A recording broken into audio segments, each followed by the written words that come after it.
Good morning, everyone, and welcome. We are so glad to have you join us today for our event that is so important. We're going to take a peacock pause today for a mental health boost. And we hope that you just get everything you need out of this event today. I'm excited to introduce our guest, Miss Pam Barela, the director of counseling at Upper Iowa University, as well as an adjunct professor in UIU's Master of Science in Counseling program. Dr. Pam brings years of experience and a deep passion for supporting mental health and well-being in our community. So in today's session, Dr. Pam is going to be talking about several important and timely topics to include how to cope with stress during the holiday season. We're deep within it now. Ways to manage grief that can surface during this time of the year, strategies for strengthening your overall mental health and wellness. And I'm sure she's going to help provide some resources and supportive services that are available to you through Upper Iowa University. So whether you're a current student, alumni, faculty, staff, a friend of the UIU community, this is a great time to pause, recharge, and gain some helpful tools for emotional well-being during what can be a very busy and sometimes overwhelming season. So let's settle in, let's take a breath, and let's dive into this meaningful conversation. Please help me welcome Dr. Pam Barela. Hi, friends. It's nice to see you here today. I'm going to start by sharing my screen here with you. Tech is not my gift in life, so I always worry that I'm not going to make this happen the way that I need to. So let's see here. Can we see that? Is that working for us all? We should see a peacock pause. Okay, perfect. Just to get started, a little bit about me. Again, my name is Dr. Pam Barela. I am a licensed marriage and family therapist here at Upper Iowa University in Fayette. I work on the beautiful Fayette campus that you can see in the background. And then, as you heard, I have taught as an adjunct in the Master's of Counseling program here. I also currently am teaching in our undergraduate psychology program, so I get to see a variety of our students and work with people either working towards their bachelor's or once they've obtained that, working at their next career and maybe becoming a counselor. I am excited to share with you some ways that you can help cope through the holidays. This can be a really awesome time, but it also can be really tough. And as we're talking about things today, I would love you to think about your plan and what will help you get through these holidays and de-stress and cover everything that you actually need. So first and foremost, it's really okay to acknowledge that these holidays may come with a lot of mixed emotion. We could have excitement about maybe seeing family, and that also might mean grief over people that we've lost or stress of seeing people that we don't have the best relationships with. And it's okay to feel more than one of those emotions at a time. Um, and so as we're kind of processing that, I like to think about noticing a few things. So step one might be, what triggers me? We sometimes we know people and they start talking and we go, ooh, you're difficult for me. So noticing what our triggers are is really okay. And noticing how you can self-soothe. So what calms you? That's going to be the next thing. Next, who are the supportive people in your life? Who can you call? I have really taken to calling my people, my Barela body people. I'm not out in the business of burying bodies. That's not anything I do, but they're the people that I know that if I was struggling or if I needed somebody to talk me off a ledge, I have a few people that they are my go-tos. Um, Next, I'd like you to consider who are the people that, well, not who are the people, what are the things that you must do, right? And then what are the things that you can skip? So it may be that you get invited to a cookie party and you are done. You don't have any time or energy left for that. Okay. This is something that I myself learned through COVID. I used to say yes to everything I was invited to, and it really left me feeling burnt out and tired all the time. And COVID taught me, hey, it's okay to say no. We finally had this excuse for our health and our safety. And I have really implemented that into all facets of my life, and it's helped out a lot. And those show up for me daily as boundaries. So while it's not necessarily something that we think about when it comes time to the holidays and spending times with people, I want to encourage you all to practice setting really healthy boundaries. Um, Sometimes people go like, Pam, what is that? What does that look like? And here is one example of how we can set healthy boundaries. So I tell people all the time, I'm available from 8 to 5. Okay. So that would lend you to know between 8 and 5, if you call me, I'm available. I'm going to answer the phone or respond to an email. What I am not saying is don't call me after 5. You can call me anytime you want to, but what would be the response that you would expect? Okay. And so boundaries are going to be healthy rules that I set for me. So that's going to be saying I can go to the cookie party and I can stay for 1 hour. My friend may have put it as a 3-hour event on her calendar, but that's more than I need, and that's okay. It may mean that when you're visiting family members or you're hanging out with somebody, it's okay to say, I'm not available to discuss that today. That's going to take some energy that I don't have, and we need to set up another time. That's really okay. Healthy boundaries are awesome. They're not rude. People may not like them, but as you learn to trust yourself and your own boundaries, people see that and they know that you will also hold a boundary that is very needed. Just this weekend, I had some friends over and someone messaged me before coming over and they said, hey, can I bring my dog? Knowing that I have awesome boundaries and that I would say, you know what? No, that's not going to work. My dogs are great, but the first time they meet your dogs, they need to be in a park or in a neutral location. That's not going to work out well. Okay. So the second thing is really important in the care and keeping of us is going to be taking movement breaks. From research, we know that getting regular exercise is going to release endorphins. It is your body's natural feel-good chemical. This helps lower stress hormones. It helps us sleep better. And I know that sounds really, really hard to do. Sometimes we feel tapped out, but getting that extra, like quick walk around the neighborhood in really does give us that brain boost, and it is the mental break that can help us get a little further. It also helps us balance our emotions. The next thing we can really do to help soothe and take care of ourselves this holiday season is stay connected to supportive people. We need to have a strong network of people that believe in us and are champions for us, because that little network of people that are our maybe bury the body people, they believe in us, they're going to show up. And when we are tapped out, they might just go, hey, Pam, you know what? I know John. Do you know John? Let me connect you to John for additional resources or additional support. And so it makes our network and our supportive community just grow and grow and grow. Practicing self-care is something that I preach all of the time, and it's something that I am often like embarrassed to admit. I did not even figure this out until maybe 5-ish years ago. I always heard self-care and I'm like, yeah, what is that? I don't have time for that. I'm too busy. It can be put on the back burner. It really can't. Self-care is a very intentional action of choosing yourself and choosing things to you that are going to support your physical, mental, and emotional well-being. It's something that when I talk with my clients and my friends, I say, you know, what is your self-care? And more often than not, I hear them go, oh, I don't have time for that.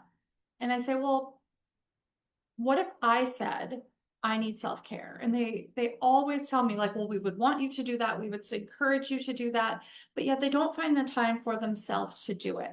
So I find that a lot of times we go, well, we don't know how. And the best way that I can teach people to acknowledge what they need most and how they can be cared for most is by knowing their love language.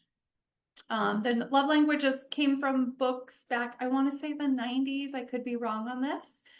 I don't have time to walk you through this entire, it takes about 10 minutes to do this little quiz.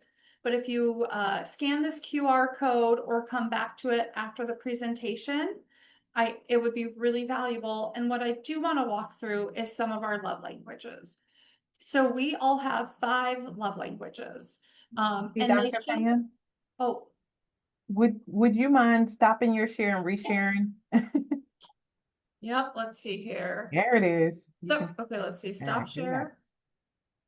I need to find it. Let's see. Okay. All right, now we're on love languages. And Oh, okay. All right. Sometimes technology, right? Okay. Um, so of our 5 languages, love languages, we all have these show up and in differing amounts. And it's really interesting that they can also change throughout your lifestyle. So, your lifespan. 10 years ago, my number 1 love languages would have been probably physical touch and words of affirmation. Okay. What that usually is indicative of, if it shows us what we're not getting or where we're not getting needs met in our life.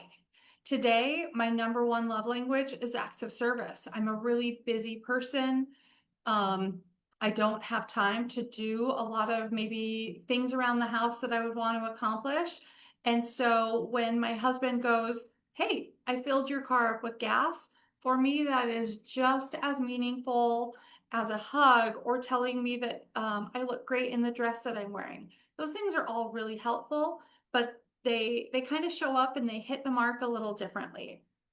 And so the way that we have our love languages and they're expressed, it shows what we can do for ourselves as we are caring for ourselves in self-care. So if my love language, for example, is physical touch, that might mean that I wrap myself up in a warm heating pad or I take a bath. If my acts of service is gifts, my self-love language might be that I allow myself to have the hoodie that I love from the bookstore or the hat.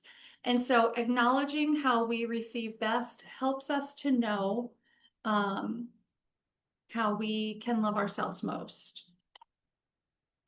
Next up, it's really, really important to set realistic expectations. This picture here is a little play on kind of life for me.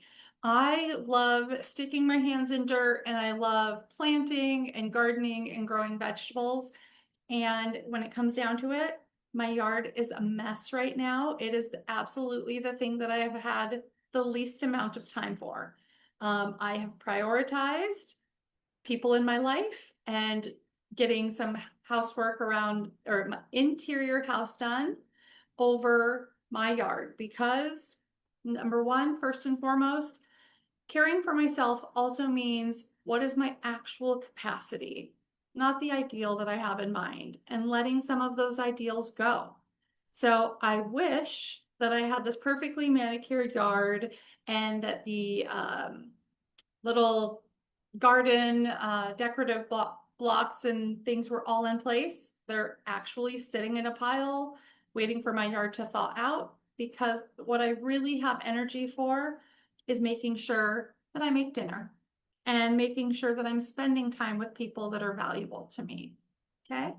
this is so great. But again, if you could advance that slide so we can see Oh, what you're describing. so you're not, let me see. Are you seeing one that says think over capability? Right now, we're still on love languages. That is so weird. So weird. Because on mine, let's see. Just technology, guys. Yeah. Okay, hold on. Let's try this again. Okay, so now you see love We languages. do. Did you get realistic expectations? Not yet. All right. But it's okay if you just want to stop sharing and then just tell us about it, because Yeah, you're giving out I great think this is, information. I'm sorry, guys. No, no, I it's don't fine. know why it doesn't want to share with me. You're doing a great job. We're listening real hard. All right. So then the next thing I would think of would be capacity over capability. So really knowing capability is what you could do today, and capacity is what I can do today. Okay. So I could do a lot of things. And if I set my capability level and say I can do all of these things and I outpace myself, I might run into some problems. So let's own what we can really accomplish and be proud of that instead of walking away going, dang it, I am a failure. I have a lot of really great clients, and I have one gentleman that I meet with online in the evenings, and he's like, Pam, I have a to-do list of 850 tasks. And I go, ooh, that feels really heavy, right? He's like, yeah, I'll accomplish that list in 2027. And I'm like, okay, let's rethink that. Let's go what matters today so that you can walk away today and go, I killed it. This feels good. And allowing myself that freedom to release those expectations means I'm going to let go of a lot of pressure that doesn't align with my values. And so ask yourself that, like, does this expectation align with my values? Does what I'm doing show up with who I want to be? Or is it driven from something else? Is it driven by guilt? Is there some kind of comparison or obligation out there, or fear? Okay. The more and more we align our expectations with our core values, the more and more likely we are to feel successful. And that goes overall to balance and health. The next thing I want to talk about, and this one can be a stressor, is reducing our financial stress. Okay. So financial strain this time of year is real. We have the normal bills and things that we have to pay, and then we want to, meet needs or wants of other people that we care about. The most important thing is presence. Okay. And that is the PRESENCE. So your presence, being with people you love, will greatly always outweigh what they got or unwrapped. I too struggle with this one. I still think back to a holiday when my daughter was 4 years old, and I got her a couple things, very, very small things, because I didn't have money. And I, if I think back to that time in 2010 or 2011, I feel like a failure. And the truth of it is when she thinks back of those holidays, she does not remember that holiday that she had two presents at all. She thinks of the laughter and the movies that we watched and the games that we played and the cookies that we baked. That she's 18 years old now, and now her number one thing is always, Mom, can we bake cookies again and give them to all of our friends? Not that I let myself be a disappointment to me in 2010. I wasn't a disappointment to her. Okay. The next thing is that really impacts our mental health is keeping rituals. So that might mean warm drinks, playing your favorite music, calming and taking a minute to do a puzzle, right? Now we're going to shift a little bit and go to actual techniques. So how we've talked about all of these things, and then how do we ground ourselves and how do we put them into place? One of my favorite methods, we call it box breathing. And because it's really hard for me to do the skill and tell you about it at the same time, it really means I'm just going to talk you through it. And so hopefully you can take a moment to do this. But box breathing looks like this. We're going to breathe in for 4. And so I'll count it. 1, 2, 3, 4. Now we're going to hold it for 4. 1, 2, 3, 4. Breathe out for 4. 1, 2, 3, 4. And then hold it again for 4. 1, 2, 3, 4. And then we resume the pattern again. So breathing in for 4, holding for 4, out for 4, holding for 4. It's really important to do that because our brain is focused on completing this task along with the counting. So it's a great way to reduce stress and anxiety while being actively engaged. Okay. Also, please, during this holiday season, give yourself permission to rest. It's really, really important to rest and recover. And then also notice the potential that you have. We all have great potential and maybe even some of it unmet. So as we sit and we reevaluate and maybe set goals for 2026, things to think about are, what do I want to do with my physical body, my physical health? Are there goals that I should set in terms of sleep, exercise, or nutrition?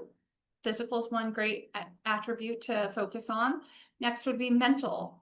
Do I need to, or would I benefit from practicing mindfulness, better self-talk?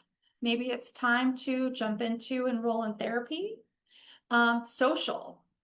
Do I need to be better at setting boundaries? Or the true Pam thing, I am horrible at asking for help, okay?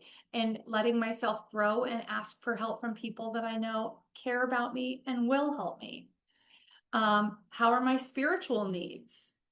Do I feel like it's a time to focus more on meditation, spending time in nature, doing some yoga or prayer?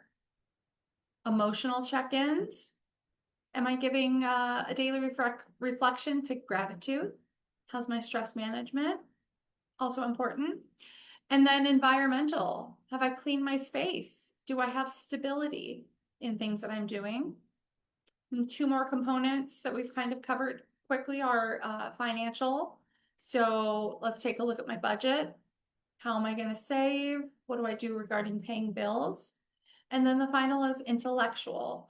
And so that would be reading, learning. You are here part of the UIU pod or live post. And so I'm guessing that you are a learner, a lifelong learner.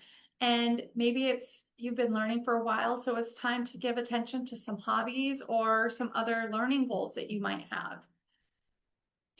And then I guess just final foremost, I want you all to know about our counseling resources for people, staff, students, community members.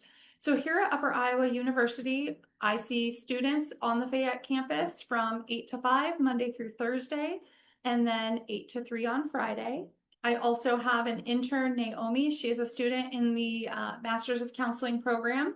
She sees students in person on our campus from 9 to 3 on Tuesdays and 1 to 4 on Thursdays. All degree-seeking students through Upper Iowa also have access to Trula Counseling, which is our online contracted counseling service. So because counseling is very regulated, if you live, even though Wisconsin is right next door, if you live in Wisconsin, I can't offer you services because I'm not offered there. But what we can do is get you set up with a counselor, either for crisis or ongoing support. You could see them every week if you wanted to. And then staff and students, well, I covered students already. Staff members are also able to see Naomi here at our campus. Community members, if you are looking for assistance and you don't know where to find a therapist, please always reach out. You can email me at counseling@uiu.edu is a great way to reach me. Or you can give me a call, 563-425-5786, and I'm more than happy to help you find a therapist in your area. Or make some referrals to get you connected with somebody else that might be able to help. So that is really what I have today, but I'm really glad that you were all able to be here. And are there any questions or anything anything else I can offer you? Maybe I can even, I could share the slides with Megan and they could get posted later if that would be helpful since tech hates me. That would be amazing. Dr. Pam, thank you so much. Like, this has been most helpful. I think you've helped to kind of shift some perspectives um, ahead of these busy holiday seasons. I, for one, have a Christmas Eve game night with my family every year. So I'm going to put some of the things you said into practice. I love that. That's awesome. So two key takeaways I had was the box breathing, because that's a really good technique to just kind of reset yourself, calm yourself, and refocus, and giving yourself permission to rest. Those were my two takeaways. Um, so I'm not sure if we have any questions now, or if when you watch this later and Dr. Pam has given her information, so if you need to reach out, I'm sure she'd be happy to connect with you to go deeper. Or if there's a question, if I see some question or something in the comments later, I will definitely do my best to point you in the right direction or help however I can. So, Yes, I don't see any questions in the chat as of right now, but again, if you have any questions after this event, please feel free to reach out. And Pam, I just want to say thank you so much for joining us today and giving us all that information and all those reminders as well. That was lots of great information. And then also thank you for sharing the resources that we have for not only students, but like community members and beyond here at Upper Iowa. So thank you so much. And thank you all for joining as well. Again, if you have any questions or have any comments or anything, feel free to reach out. perfect. Thank you. Thanks, guys. Happy holidays. Thanks, you too.